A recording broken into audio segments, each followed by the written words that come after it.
प्रेमियों, जब तड़प जगती है तो ये जीवात्माएं पूछती हैं कि हम कैसे वहाँ पहुँचेंगे, युक्ति क्या है, उपाय क्या है। तब वो इसी को बताते हैं जो हमको आपको गुरु महाराज ने प्रेमियों नाम बताया, उन नामियों का स्थान बताया, आप ये समझो उनकी आवाज़ बताई, तब उनका जब रूप बताया, तब उससे समझो कि ये विश्वास हुआ। अब ये रूप और नाम और ये सब क्यों बताया जाता है, क्योंकि कभी कभी ऐसा होता है कि सुमिरन में ही चढ़ाई हो जाती है, तड़प सुमिरन में ही पैदा हो गई, और जो उसमें से जो देवता हैं, धनी हैं, वो खुश हो गए तो वो खींच लेते हैं अपनी तरफ। तो पता कैसे चले कि कौन से लोक में हम पहुँचे। रूप उनका भले न दिखाई पड़े, लेकिन आवाज़ सुनाई पड़ जाती है। साधकों को भी ऐसा होता है कि साधक चढ़ाई किए और लोक में पहुँच गए, और वहाँ पहले नहीं गए थे, दूसरे लोक में पहुँच गए, तो वहाँ रूप नहीं दिखाई पड़ता है, आवाज़ सुनाई पड़ती है।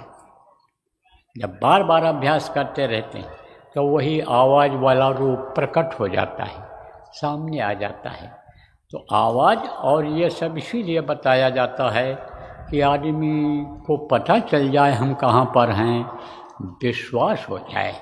जैसे रेलगाड़ी में लोग चलते हैं, अब बंगाल की तरफ पहुँचे, उधर आपके उड़ीसा की तरफ पहुँचे, तो जहाँ मछली पकड़ते हैं लोग, मछलियाँ मारी जाती हैं, मर जाती हैं, सड़ती हैं, उसकी बदबू आ जाती है। आप ये समझो कि किसी घाटी से गुजर रही है ट्रेन बस, और वहाँ खुशबू वाले पेड़ हैं, तो लहर जब आप ये समझो आती है, उसकी तब समझ में आ जाता है कि भाई हम इधर कश्मीर में हैं, हम इधर समझो शिमला में हैं, हम इधर पहाड़ों पर हैं। जब जड़ी बूटियों की खुशबू आ जाती है, तो ऐसे ही तब वो क्या करते हैं कि नाम बताते हैं। कौन सा नाम? यही नाम जो शब्द वाला नाम, जिसमें ध्वनि आवाज़ है, जिसको सुनने के लिए प्रेमियों हमको आपको बताया गया, वही नाम बताते हैं और सुमिरन करवाते हैं, उनका ध्यान लगवाते हैं, भजन करते हैं, जो हम सब लोग आप लोग करते हैं।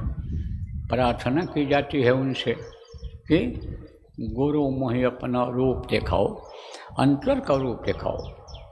जो गुरु के रूप में इस धरती पर रहते हैं, संत सदगुरु के रूप में इस धरती पर लेने के लिए जीवों को आते हैं, उनके लिए प्रार्थना की जाती है, गुरु मोहि अपना रूप दिखाओ, वहाँ का रूप दिखाओ, वहाँ ले चलो हमको। इसलिए वहाँ गए, तब उसके रूप को देखा, इसीलिए प्रार्थना की जाती है। प्रार्थना करने से क्या होता है कि ये देखते हैं और खुश हो जाते हैं धनी, कि भाई हमको याद कर रहा है, कोई पुकार रहा है, तो ये मदद करते हैं। वो मदद नहीं भी करते हैं, काल अगर मदद न भी करे तो बाधा भी नहीं डालता है, वो खुश रहता है कि कम से कम हमसे कह तो रहे हैं। जैसे कोई गेट पर खड़ा है आदमी, अब आप ये समझो कि रोक रहा है, और उसको आप समझा लो, मना लो, तो कहेगा अच्छा चलो मौका देख के हम तुमको अंदर चलेंगे, पहुंचा देंगे, साहब से मिलवा देंगे। तो वो खुश हो जाते हैं जब, तो रोकते नहीं हैं, रास्ता बता देते हैं। काल कभी रोके नहीं, देवे राह बताया, राह बता देता है।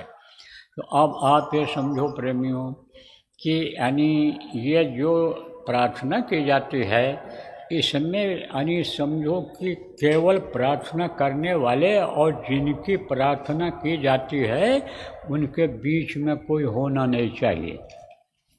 आप कहोगे कौन बीच में रहेगा?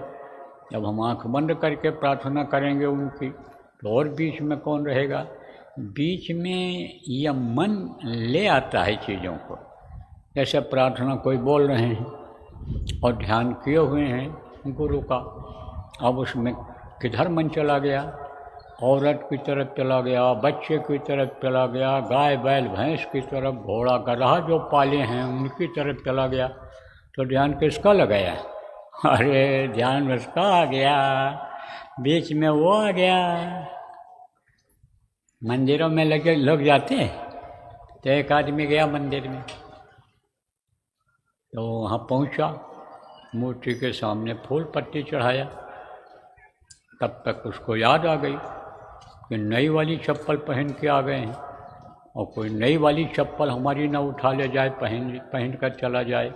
तो मन कहाँ लग गया चप्पल की रखवाली में कि कोई पहन कर न चला जाए। तो फूल पत्ती चढ़ा दिया, धूप अगरबत्ती कर दिया। अब स्तुति करने को जब हुआ तो अभी तक तो चढ़ा रहा था, देख रहा था पीछे ऐसे चप्पल को। जब स्तुति करने को हुआ तब हाथ जोड़ा, सोचा इतनी देर जितनी देर बोलेंगे उतनी देर में न कोई मार्गे लेके चला जाए। तब पहली लाइन बोला, तमेव माता च पिता तमेव। तब तक याद आ गई चप्पल की। चप्पल को देख के कहता है, तमेव बंधु च सखा तमेव। किसको कहा? मूर्ति को। चप्पल को कहा है, चप्पल को देख के कि तुम्हें बंधु च सखा तमेव। फिर आगे मूर्ति की तरफ देखा, तमेव विद्या च दबणम तमेव। फिर चप्पल में मन लग गया तो कहता है, तमेव सर्वम मम देव देवा। चप्पल को ही देवों का देव बना दे जा। तो मन इधर उधर नहीं जाना चाहिए, बीच में और नहीं आना चाहिए। नाम और नामी के बीच में, प्रार्थना के बीच में, सुमिरन के बीच में, ध्यान के बीच में और कोई नहीं आना चाहिए। जिसका ध्यान किया जाए उसी पर अनि समझो मन को रोक रखा जाए। सुमिरन करने से होता क्या है ये भी बता दें। रोज़ सुमिरन करने से झाड़ू लग जाता है। कहाँ झाड़ू लगता है? अंतरात्मा में, इस मानव रूपी मंदिर में, इस किराए के मकान में अंदर झाड़ू लगता है। किसका झाड़ू? यही सुमिरन का झाड़ू, ध्यान का झाड़ू, भजन का झाड़ू।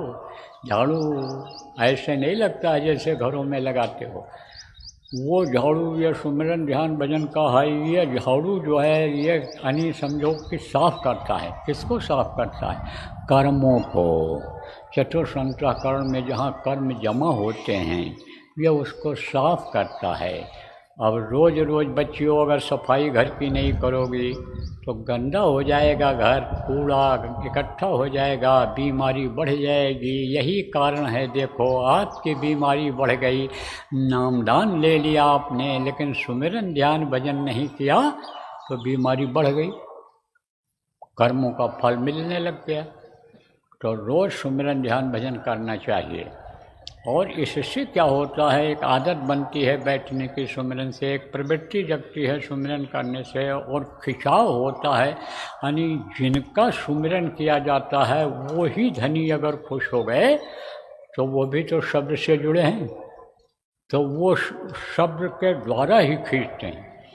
बराबर याद करते रहने से, बराबर सुमिरन करते रहने से जब गंदगी साफ हो जाती है तो यानी खिंच जाती है, उन्हीं की आवाज़ के साथ खिंच जाती है।